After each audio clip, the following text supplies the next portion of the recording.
is what I wear sa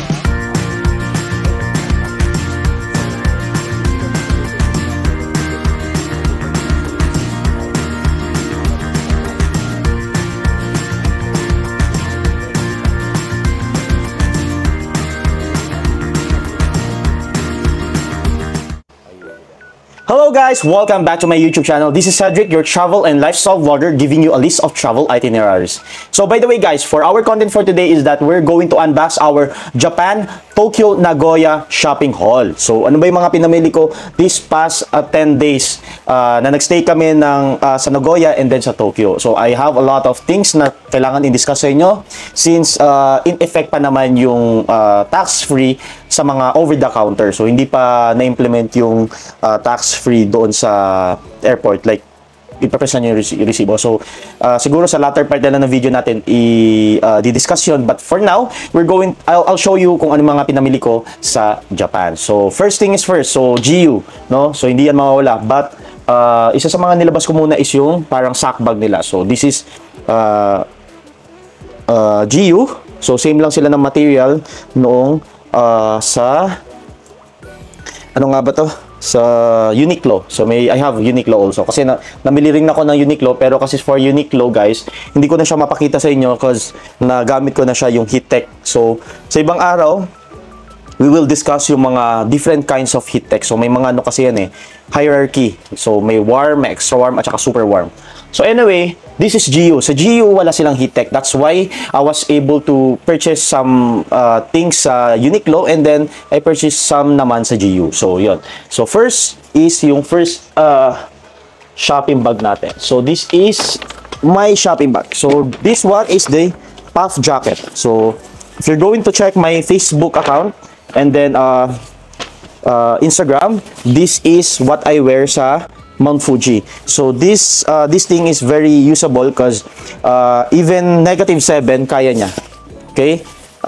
I believe this one can last sa mga malalamig na area sa Japan like the Shirakawa Go. Even siguro sa Hokkaido.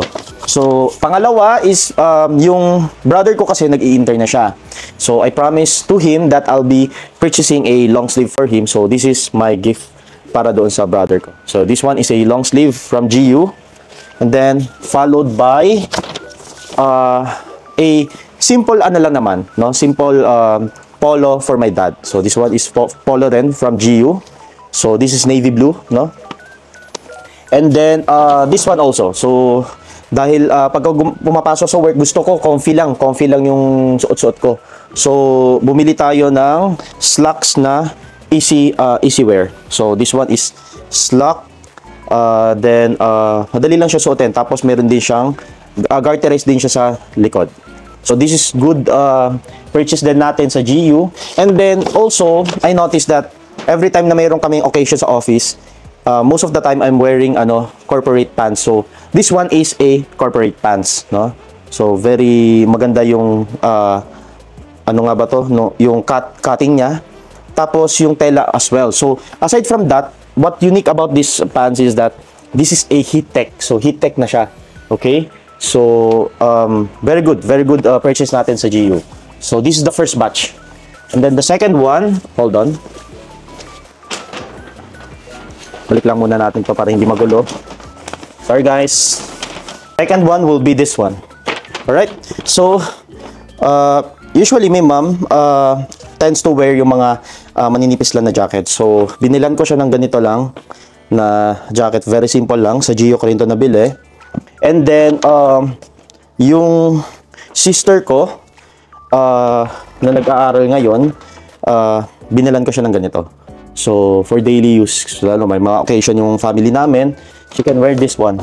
Tapos, yung sister ko naman, na ang dami ko nahinging favor sa kanya, in return, binilang ko siya nito. Very good, ano nga ba to? Parang sweatshirt, no? Tapos, on top of that, ano nga ba to? Binilan ko rin siya ng ganito. So, same lang doon sa nauna, but this one is blue color. Okay? So, sa kanya rin to. Doon sa nanghingan ko ng malaking favor. Tapos, yung cuz ko na nag-aaral na mabuti, I was thinking ng bigyan siya ng bagay na lagi niya magagamit since wala siyang gaanong mga panglakad, so nagdadalaga na rin, so pinalang ko na rin siya ng sweatshirt. Very good sweatshirt. So ito, meron siyang print sa harap and then also sa likod. Very good purchase natin sa GU. So all this shirt, sweatshirt, pants nabili natin sa GU. So this is the second batch pa lang ha. Second batch pa lang to. And then kanina I mentioned na binilhan ko rin yung brother ko ng para sa internship niya. So this one is ito naman yung mga padala niya. So nag-abot siya ng pera, tapos nagpabili siya nito. So sweater, okay? Sweater na very good kasi dalawa yung color niya, it's black and blue. And then also ito naman bigay ko naman sa kanya to. Simple lang na corporate pants. So yan. Manipis lang siya since hindi niya kailangan ng mga heat-tech na brand kasi gagamitin nila naman dito sa Pinas. And then apart from dun sa pinabili niya is pabili din siya nung jeans. So this one jeans. So parang straight cut lang siya but good material. Also gustong-gusto ko yung combination niya, no. Pure blue na jeans, tapos para may stain dito ng light orange.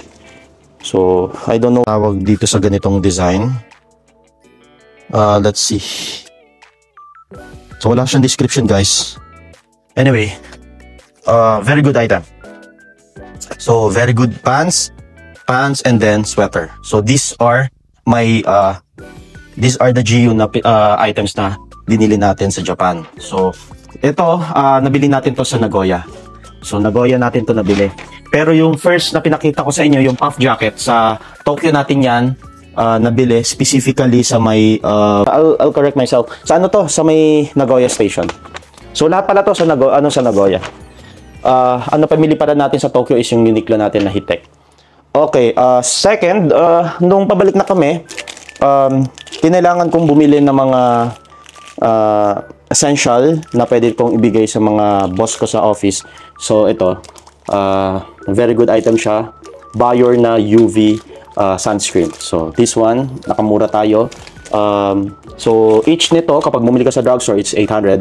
Pero nabila na lang natin siya ng 2-3. So this one is good. Okay? Tapos, nung pumunta kami ng Kamakura, napansin ko yung very unique na store, which is the B-side.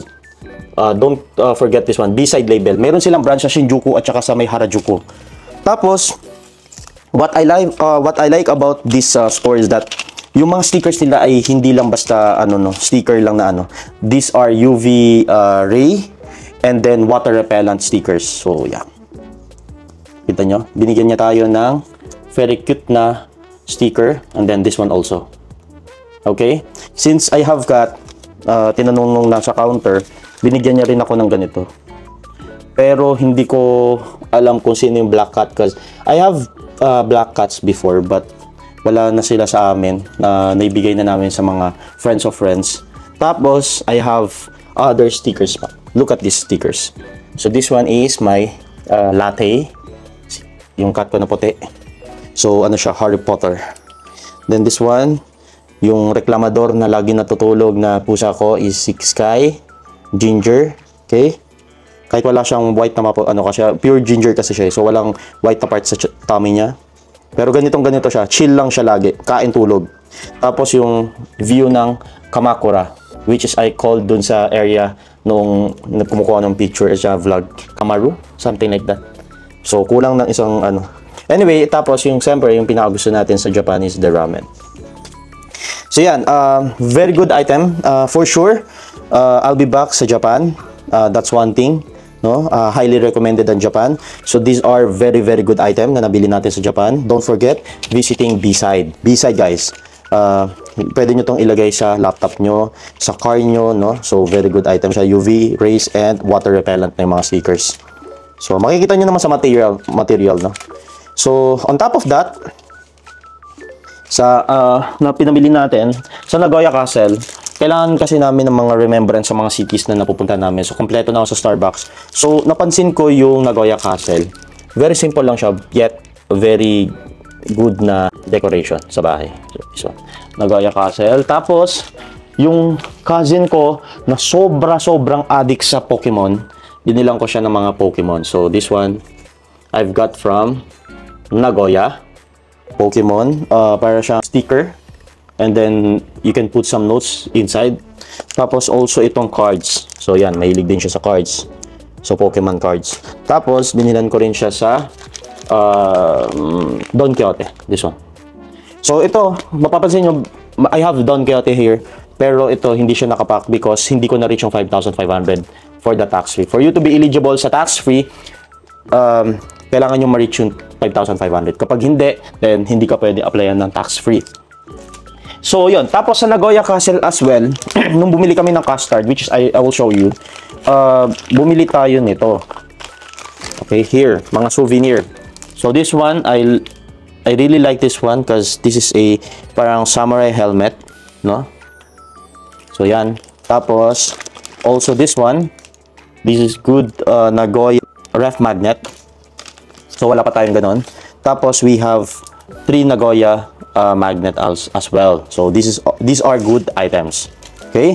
Tapos this one, nung nag-Tokyo Disneyland kami, so last year September nag-Tokyo Disney kami, tapos this time nung nag-Tokyo Disneyland kami, I noticed na kailangan ko rin bumili ng mga kumbaga remembrance ko sa mga theme park na pinupuntahan ko. So I noticed kasi yung lalagyan nila ng popcorn is very cool. So at least 2 tumblers yung kasya dito. Very spacious sa loob. Tapos what I like about this one is that meron siyang light. Tapos pansinin nyo guys, nag-iiba-iba yung light niya. Ayun, di ba? Let it go. Let it go. Hindi, joke lang. Huwag na natin ituloy. Pakumulan. So yan. White lang siya, tapos nagbo-blue siya. Di ba? So yan. Anyway, this one. Though I'm not watching Frozen, but I find this parang popcorn tumbler niya na parang very cute. So yun. Huwag nyo kakalimutan yun pagkapunta kayo ng Disneyland. Okay? Patayin na natin. Anyway, mayroon din pala siyang kasamang snowman. Yan. Pinamili natin sa Nagoya Castle ng mga ref magnet at saka keychain. Bumili din tayo nito kasi I really love yung mga custard or cheese tart. Yan, cheese tart to. So, gusto ko to. Pagka pumunta ng bakery, usually ito lang or sa coffee shop, this one. Yung mga cheese tart. Okay? Tapos, bumili din tayo ng custard cake. So, this is the custard cake. Okay? Then, yung kapatid nung pinagbilan ko ng mga Pokemon, nahirapan akong maganap sa kanya cause very meticulous yung batang yun. So, naisip ko na gusto niya yung mga items na mga cute. So, this one, Kurimi na lipstick for, naman to, sa mga age 10 and below. Tapos, hand lotion or hand cream. So, yan. This magagamit niya sa daily use niya. Tsaka pagka nag-tiktok siya, minsan nag-tiktok siya, nag-inerte siya. Yan, yan. So, bagay sa kanya yan. Tapos, I've been using this one for quite a while. Yung mga serum ng, booster serum ng Muji. So, very good. Though, may mabibili kayo dito sa Pinas, but ang difference niya when you convert yung Japanese yen sa price dito, it's roughly around 200 to 250. So, mas mura sa Japan. So, bumili na ako ng 3. Tapos, maganda rin yung toner nila because water-based. So, these are the toners. No? So, difference din nila is around 150 to 200. So, mas mura talaga sa Japan. So, yeah. Don't forget to buy this one. This is also available sa Family Mart, if I'm not mistaken, on Lawson. So, I'll show you na lang dito sa lower part ng video natin kung saan ko talaga siya napansin. Pero sa mga convenience store, makikita nyo rin to. Okay? Lang yun, either of the two, Lawson or Family Mart. Anyway, ito. So, ito yung pinaka-highlight. So, ginit na ako siya sa video natin because kailangan natin i-discuss. So, this is the Nintendo Switch. So, basically, if you're going to purchase Nintendo Switch, roughly nasa 32,000 Japanese yen lang to whatsoever. Or 34,000. So, ay, 35,000. So, ito yung widescreen. So, I'm not familiar with the Nintendo Switch. Huwag niyo akong i-bash. So, please enlighten me kung ano ba yung difference ng dalawa. Pero, ang brief explanation lang nung nag-assist sa amin is that this one is a widescreen. So that's why mas mahal siya. Yung isa kasi is 32,000 Japanese yen. Now, if you're going to check my TikTok account, which is nandyan siya sa my description box sa ilalim ng ating video, you'll see my TikTok account. Visit that and then check on yung mga cards. So pagka pumunta ka sa Big Camera, sa Big Camera ko pala ito nabili sa Nagoya. So sa Nagoya ko ito nabili. So pagka pumunta ng Big Camera, even kapag nasa Tokyo ka, yung notice doon sa may display nila, so wala silang physical na Nintendo Switch. What you're going to get is a talagyan ng disc, tapos mayroon siyang may printed siya kung ano man yung babayaran mo sa over the counter. Tapos napansin ko doon na may package na. So ano ba yung package na yon? Naka-less tayo doon ng 1,800 Japanese yen. So itong binili natin hindi lang to 35,000 Japanese yen. So 42, roughly parang ganun, 42,000 Japanese yen. So, ang kasama niya, Nintendo Switch holder. Tapos, ano ba to? Glass protector nung screen. And a SD card. So, this one, SD card. So, sa akin, if you're going to ask me, I highly suggest to purchase na lang yung package. Because if you're going to do the math, mas expensive talaga kung bibili ka nito Nintendo Switch, bibili ka ng SD card, bibili ka ng screen protector na glass, and then also cover nung mismong Nintendo Switch. So very expensive siya kung though pagka naman yung meticulous na mga gamer, gusto nila yung may design pa at saka may print, mayroon para pang foam sa likod. Pero ako, kung hindi kayo masyadong meticulous, I'll go for the package because mas makakalis talaga kayo. So yun lang, brief discussion lang with the Nintendo Switch. Sa mga ibang video, we'll try to unbox this one and try it because I'm not really familiar. So I'll do some research muna tapos saka natin i-unbox to. So this is Nintendo Switch. I purchased this one for 42,000 Japanese yen. Tapos meron pang 10% na tax free for since I'm a tourist. Gunting ko guys ha. So dito pala natin siya bubuksan. So don't judge me because one of the things that to hygiene kit is yung nakikita natin sa TikTok. So for one is the bound siya. So this is one of the most recommended. This is unisex, so pwede sa lalaki, pwede sa babae. This is a milk soap basically. But what highlighted dito sa paggamit ng bound siya is that mapapansin nyo na yung result within 7 days na ginagamit nyo siya. Scrub nyo siya and then yun lang. Tapos samahan nyo ng cow milk. So papakita ko sa inyo mamaya yung cow milk. So isa rin yung sa mga nagte-trend. So don't forget to buy this one, bound siya. So, mayroon pang ibang flavor like tapos this one also is yung sa mga natin, sa thighs and then sa butt area. This one is very good also. They called it booty care scrub soap. So do the research kung para saan to, pero basically yung mga dark spots nyo sa thighs and then sa butt, it can remove within parang 1 month. So continue nyo lang yung paggamit ng ganitong item and you'll see the result. Okay? Nauso sa atin yung may mga allergy sa dust mite. So yun, nagkakaroon ng eye irritation. So this one is very good item. So eye drop siya. But what stands about this eye drop is that may nutrients. So these are the nutrients na nakukuha doon sa eye drop. It's vitamin E, B6. This one. So I'm using pomade, but what I use right now is that yung mga elastic pomade. So this one, it's a Gatsby brand, no? So mura lang siya.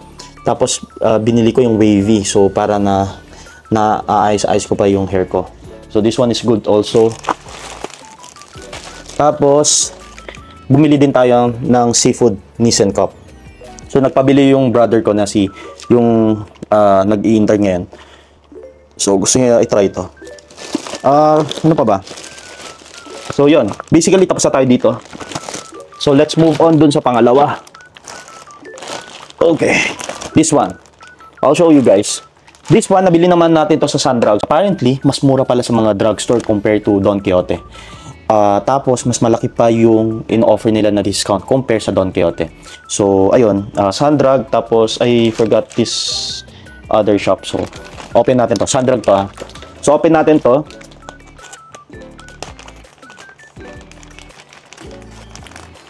Okay, this one. Para makita nyo. So this one is basically a cleansing of white foam. So before I'm using Celetec, pero I find it very interesting to use this one because one of the things na nagpa-pop up sa akin TikTok is this, no? So pwede rin to sa lagay. So this is a foamy cleansing wipe. Okay? Tapos this one, basically ano lang siya, moisturizing and conditioning lotion. So after mo maligo, apply mo to and magkakaroon ka ng very good result within parang 2 weeks. So mapapansin mo mas puputi ka, magiging fair yung skin mo, yung mga dark areas mo dun sa skin. Sabi nila ha, hindi ko pa to tatry. So ayun, parang mako-cover niya. So this one is very good. Ang pangalan niya is Hatomogi or Hatomogi. Yan. So screenshot nyo na lang yan. Tapos so basically yung mga iba nyo nakikita dyan, parang paulit-ulit lang, dinamihan ko lang. Eto to talaga, I mean, guilty ako dito. Nag-hoard talaga ako dito because tignan nyo sa mga feed nyo, whether sa TikTok, sa Instagram, sa Facebook, itong cow milk. They describe this one parang ano lang siya. Mapapansin nyo kasi guys na sobrang soft daw ng skin nyo after you use this one. Tapos magiging fair din daw. Purely ano lang siya, milk yung ingredients ng soap. So very good daw siya sa skin natin. So also yung mga native Japanese, they're recommending this cow milk. So yun. So you can check other platform like YouTube as well. Yung mga foreigner, yung mga taga Europe, taga America, when they visited Japan, nag-hoard din sila nitong cow milk soap. So napakamura nito guys. Magugulat kayo kasi if you're buying very expensive bath soap dito sa Pinas, halos ano lang to, parang naglalaro lang sa 30 pesos lang parang isang bar. So yeah, don't forget to purchase this one. Okay, so these are the chocolates. Okay, chocolates. Tapos meron na namang Nissan cup. So open natin to.